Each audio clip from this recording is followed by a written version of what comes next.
Everybody, welcome. You're hanging out with Ben. This is the Hardcore Punk Project here on the X 92.5 FM in Kamloops.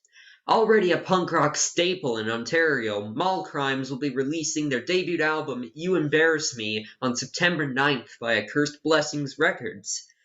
Can you tell us more about the band, please, and the band members too? Yeah, absolutely. MVLL Crimes is a post-punk band from London, Ontario. There's 4 people in the band, including myself, Jill. I'm the vocalist. There's Pat, who plays guitar. There's Lori, who plays bass. And there's Evan, who plays drums. All right. How would you describe your band to someone who has never heard you before?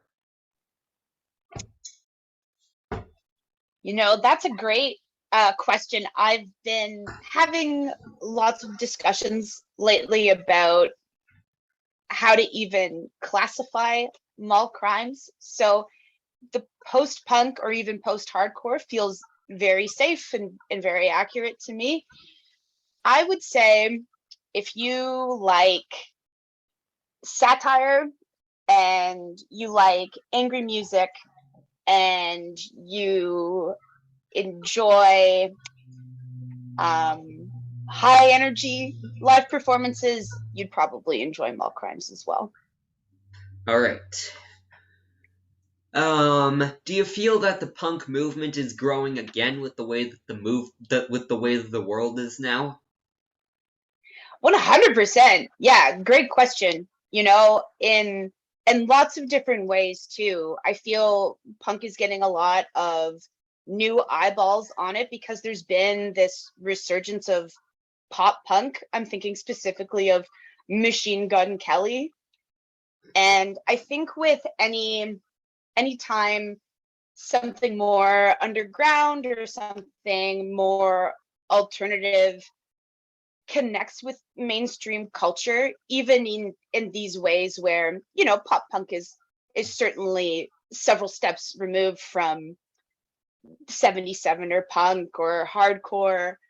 There are folks who are like, I like the way this sounds, but let me dig a little bit deeper. And that's how you get people who gaining interest in their local punk scene and wanting to participate in that community. I think even if folks don't necessarily want to start a band, which absolutely you should, or start a solo project, you see a lot of folks, volunteering at a radio station or starting a podcast or starting a zine or getting back into photography. And I genuinely feel it's a really exciting time for punk music, but more broadly, just louder, faster, noisier music. All right. Now let's talk about the songs on this album and a few other subjects. First Okay. song is Arguing with Strangers. You sure you're winning this one? I don't think you'd be winning it if it was a Redditor.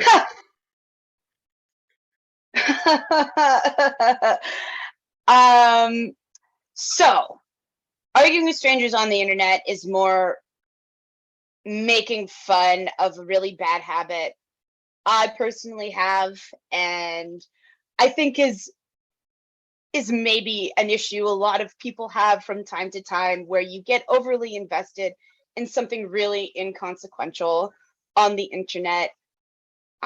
Personally, like anytime people are like, what the solution to this complex systemic issue is, we should probably hire more police. That's usually when I'm like, let me get in here.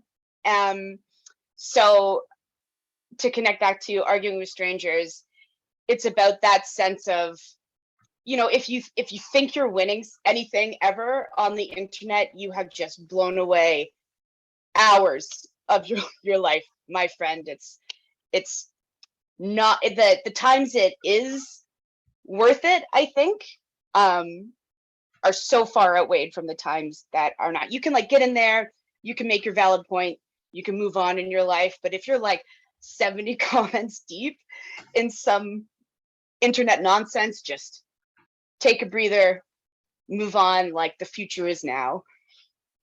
Yep. How would you describe your band as a drink?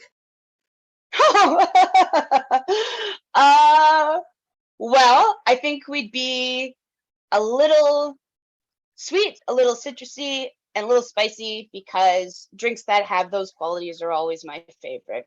Or like a nice, this is like such a boring thing to say, like a nice hoppy IPA. I see. Okay. Something you hope to accomplish in the next year? We want to go on tour. We'd really like to make it out east. We'd love to visit you in Kamloops. Hmm. But we have some talks very early on to maybe even do some international dates. So yeah, this year, 2023, I think is going to be a very exciting year for us, especially with this record that's about to come out. All right.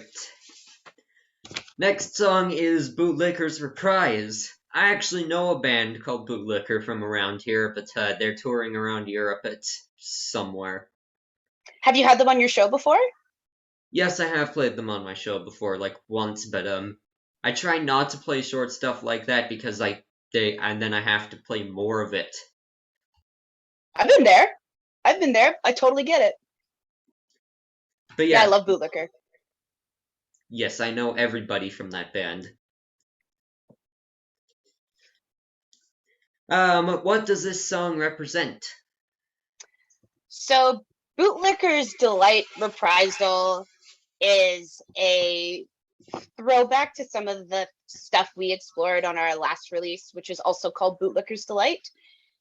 And in my mind, like when I was writing these lyrics, I was trying to take arguments that are very in support of the police to their natural conclusion, or pardon me, like a ridiculous conclusion, not necessarily their natural conclusion. And then I wanted to maybe flirt with the idea of what if someone was just so into the idea of the police and like being dominated by the police that they would do anything. They would do anything for the police. They just love the police so much. I see. Yeah, Now it was a way. Sorry, Ben, you go ahead. You usually hear the term bootlickers a lot on YouTube audits of the police, mostly in the US. Have you ever watched any of that stuff? What's it called? Um, you usually hear the term bootlicker a lot on like YouTube videos of audits of the police, mostly in the US. Have you seen any of those? I can't specifically say. I have seen an audit of police force based out of the States. Would you recommend watching a video like that? I mean, yeah, if you want to, I guess. Yeah. What does it get into? Like, is it just a criticism of the police? Like, Yeah, what's it's the auditing taking place? like it's a criticism showing how they don't know how to do their damn jobs. Hmm. Yeah, that sounds right up my alley. Thank you for this recommendation. All right. Um, three emojis that describe your band. Oh, cool. This one. Okay. The eyes that are like looking to one side, and the emoji that's like kissing a little, and there's a heart on the mouth. Okay. How'd I do? You did good. Thank you. Alright, third song is Dirty Fingers. I find the line break my heart but not my fingers interesting. What exactly does this mean? Oh, no one has ever asked me about that particular lyric before. So when you are, so I'm trying to think about an appropriate way to address this, because more broadly, the song is about being in like a relationship, being intimate with someone who is not attentive to your needs or is threatened to how you feel satisfied. And so that song is kind of in a very literal sense, you know, I would much rather like have a broken heart and be able to like feel fulfilled in this way than I would not have the use of my hands, so to speak. All right. The most memorable venue that you have played at. Oh, cool. We've had a lucky run so far. We've played at a few neat spots. If I had to pick just one, we had this great time in Hamilton a couple of months ago with this wonderful band out here called Captain Wild Child and another one called Wiener Kebab.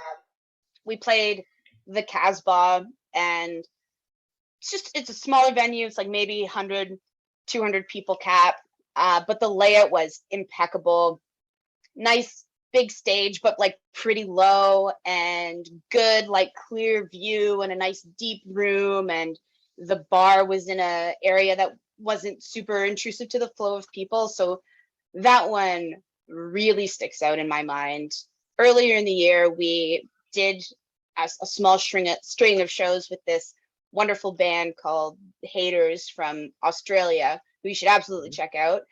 And we played this small bar in Montreal called Brasserie Beau Bien. And the gambling laws in Ontario, I'm sure they're quite different in British Columbia as well. You can't have a lot of like slot machines in one establishment. I think you can have like one here, but they have like an entire row in the back. So we had a door person being like, it's a $10 show. And someone was kind of like, oh, I'm just here for the machines. So that kind of stands out. Yeah. It was great though. The staff were really patient with my fumbling attempts at French, and the sound person that night was super gracious to us. And we're playing Montreal again at the end of this month, so I'm stoked to go back. All right. Next song is Foods I Don't Eat. This reminds me immediately of a Beck song. Oh yeah? Which one? Steve Threw Up. Okay. I know that one. Beck used to be a bit of an anti-folk artist before he put out Mellow Gold. Okay. So he made some pretty interesting records, to say the least, and one of his songs is Steve Threw Up, where he talks about the story of a man named, well, Steve, who goes to the fair, takes acid, and eats way too much food, and then vomits it all up by the end of the song.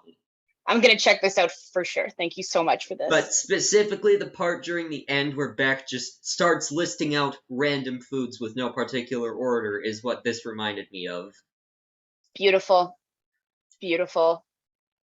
And it also reminds me of an Australian band called the Disgruntled Taxpayers. Aren't we all? Because they have a song called Fried Chicken Gave Me Boobs. Huh. I'd have to check that one out as well. Very food themed, I'm sensing. Yes, they are they are a pretty interesting band. Yeah. Alongside other songs like Crabs Are Much Better When They're at the Beach. You know what I mean. And Internet Troll, $5 Toaster, things like that. Yeah, they're funny. Have to check them out for sure. Yeah, I will. I love a band that incorporates humor really effectively into their music. I have one for you. It's not food based, but it is Australian, called the Oz Mutants.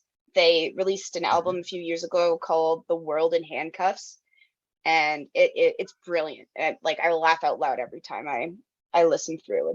It's very nicely composed post-punk with hilarious lyrics. All right. Sustainable food. Should it be altered in any way, like hormones, GMOs, pesticides, things like that?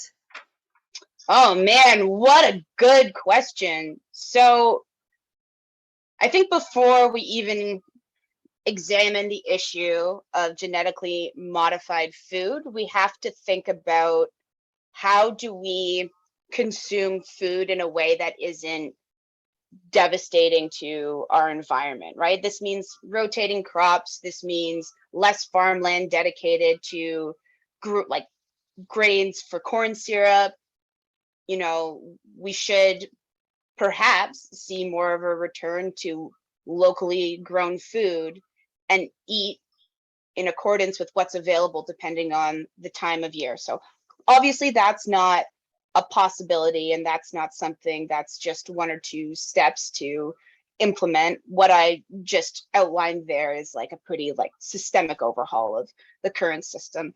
So I do definitely understand people's hesitation with the idea of eating genetically modified food, especially when you hear about the horrific crimes of Monsanto, specifically when it comes to farmers in India.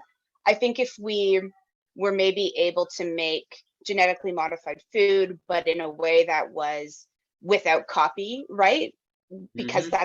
that's one of the like tactics of Monsanto, is that they copyright the seeds that they then force farmers to buy because they have a monopoly on the market. So yeah, if we had a way of making, you know, for lack of a better word, like open source, free to use seeds to grow food, then I think that would be pretty dope.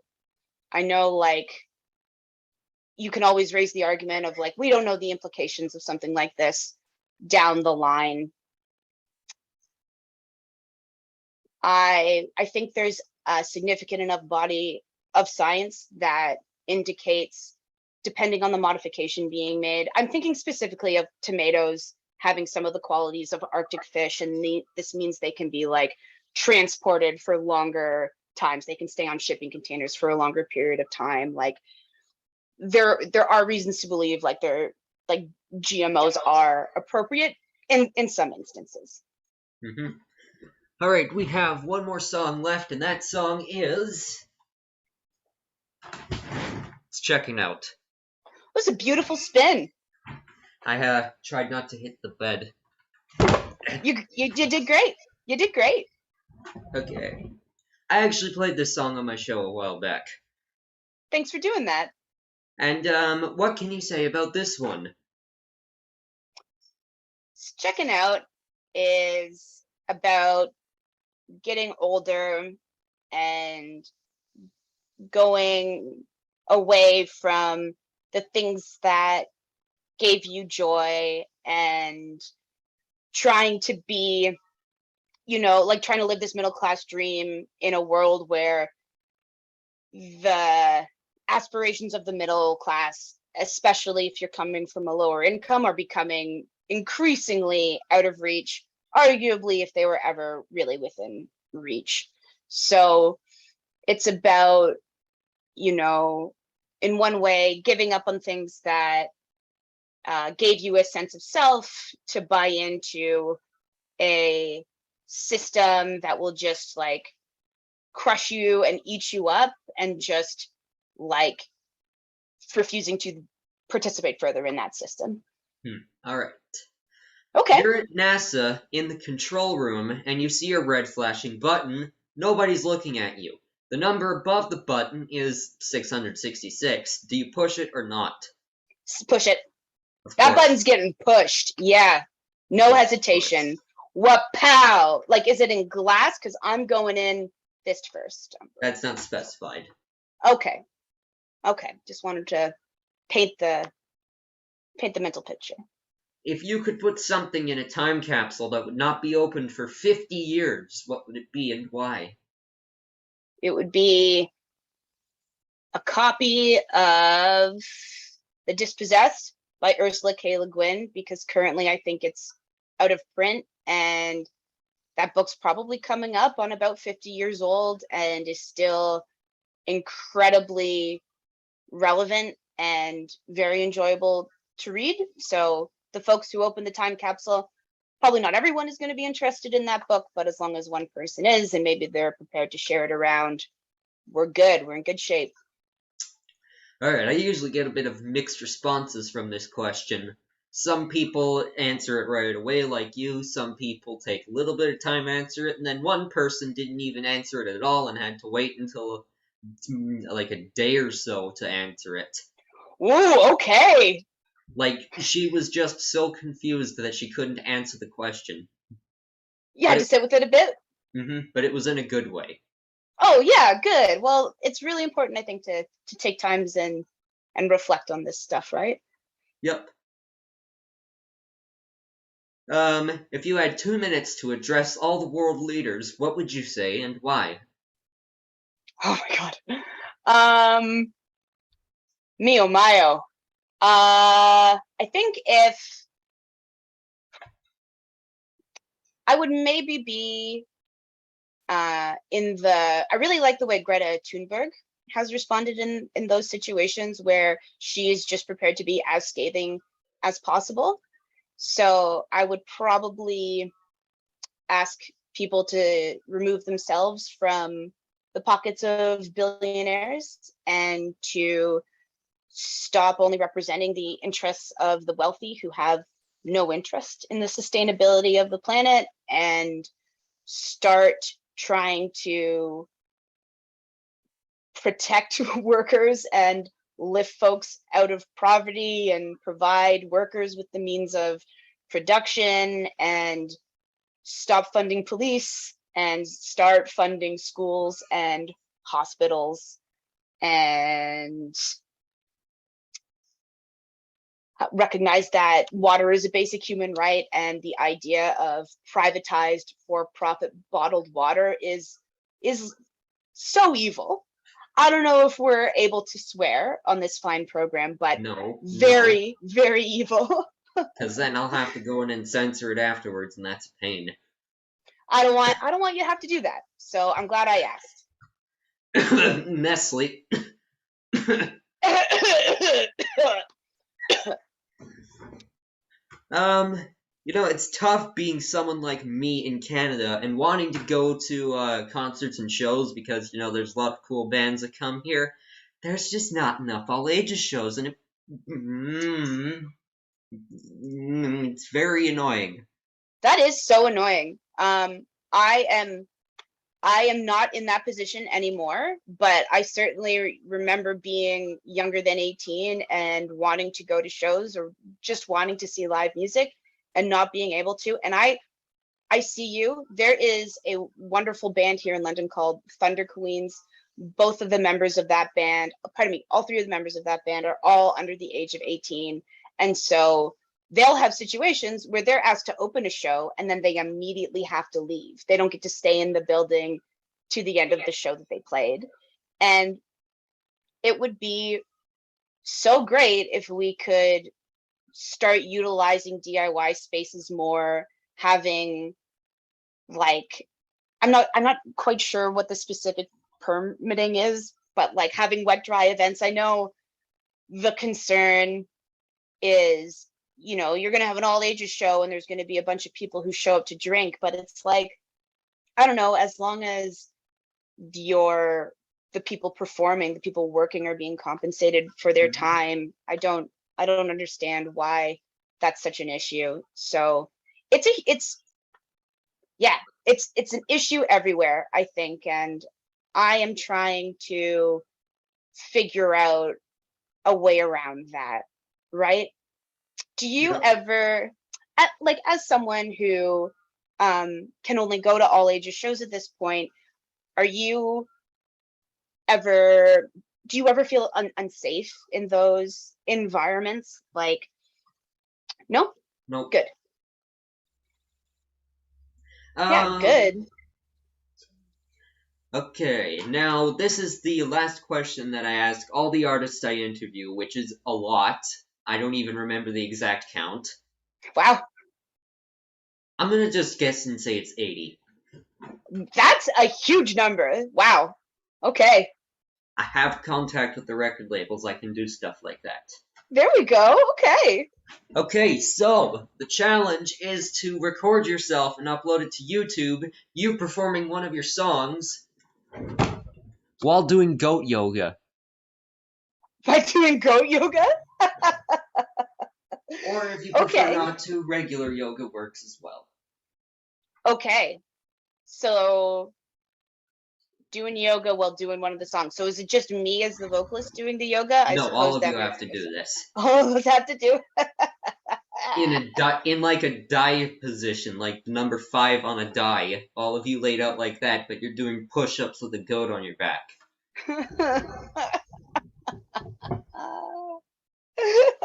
I think I missed the question there. Is it? I feel like that's less of a question and more like It's a this challenge.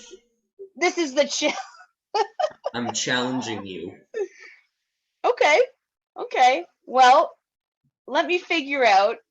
Let me source some goats maybe to do the yoga, and then maybe in the meantime I will get a bit better at my own practice because I've been neglecting that a lot this All right. year. And yeah, we'll see what we can do. All right. Is there anything you'd like to say to your fans before we go?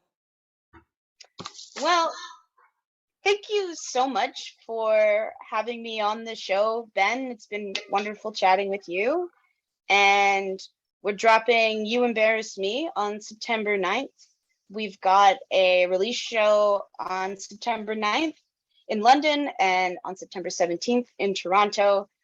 We are really pleased with this album. It's absolutely our best work to date, and we're really excited to play it for people. We're playing it better than it's recorded, which is all the more reason to come to a live show and pick up a record. And yeah, just shout out to you, Ben, because it is really nice to be able to talk about this to someone in Kamloops, because that's not a community that MVLL Crimes has made it to yet. So I really appreciate you taking the time to talk to me on behalf of MVLL Crimes, and I am wishing you the best. I'm wishing you the raddest all ages shows. All right.